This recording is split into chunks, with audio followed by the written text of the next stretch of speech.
বাংলাদেশ সম্মিলিত সনাতনী জাগরণ জোটের আহ্বানে রংপুর মাহিগঞ্জ কলেজ মাঠে সনাতনী সংখ্যালঘুদের ৮ দফা দাবিতে মহাসমাবেশ অনুষ্ঠিত হয়েছে।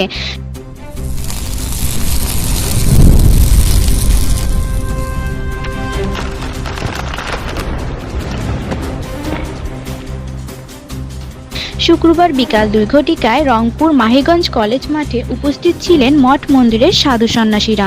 এতে আরও উপস্থিত ছিলেন সনাতনীদের বিভিন্ন সংগঠনের নেতাকর্মীরা। এই সময় বাংলাদেশ সম্মিলিত সনাতনী জাগরণ জোটের মহাসমাবেশে ৫ লক্ষ সনাতনীদের উপস্থিতি লক্ষ্য করা যায়। উক্ত সমাবেশে পাঁচরিয়া তপবন আশ্রমের অধ্যক্ষ শ্রীমৎ স্বামী রবিশরণানন্দ পুরী মহারাজ, সনাতনী বিদ্যার্থী সংসদের প্রতিষ্ঠাতা কুশল বরুণ চক্রবর্তী, চট্টগ্রাম প্রবর্তক ইস্কন মন্দিরের অধ্যক্ষ লীলারাজ গৌরদাস ব্রহ্মচারী, গোপীনাথ দাস ব্রহ্মচারী সহ বিভিন্ন মঠ মন্দিরের সাধু সন্ন্যাসীরা। এই সময় সাধু সন্ন্যাসীরা বলেন, সনাতনীরা আর ঘুমিয়ে নেই, এখন তারা জেগে উঠেছে, অন্যায়ের প্রতিবাদ করতে শিখেছে। তারা আরও বলেন, আমাদের বাঁচতে হলে ৮ দফা দাবি বাস্তবায়ন করতে হবে। লাখো সনাতনীর উপস্থিতি মহাসমাবেশে গোপীনাথ দাস ব্রহ্মচারী বলেন, আমার ধর্ম অবমাননা করলে আর এক বিন্দু ছাড় দেওয়া হবে না। মুসলমান আমাদের শত্রু নয়, শত্রু যারা দেশদ্রোহী, যারা ধর্মদ্রোহী। ইসলাম অন্য কোন সংগঠন নয়, তারা জানে না। এই বাংলার মাটিতে শ্রীকৃষ্ণ চৈতন্য মহাপ্রভুর বিদ্যালয়, আর সেই শ্রীকৃষ্ণ চৈতন্য মহাপ্রভুর আদর্শকে প্রতিপালন করা হয় ইসলামে।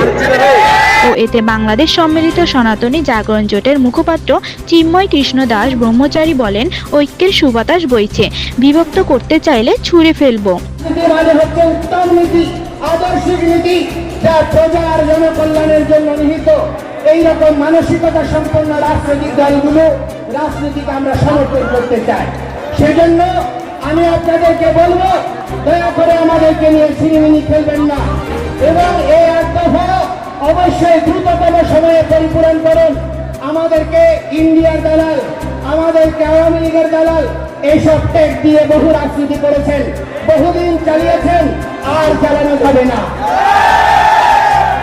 আজকে আমরা আর বিভক্ত নই।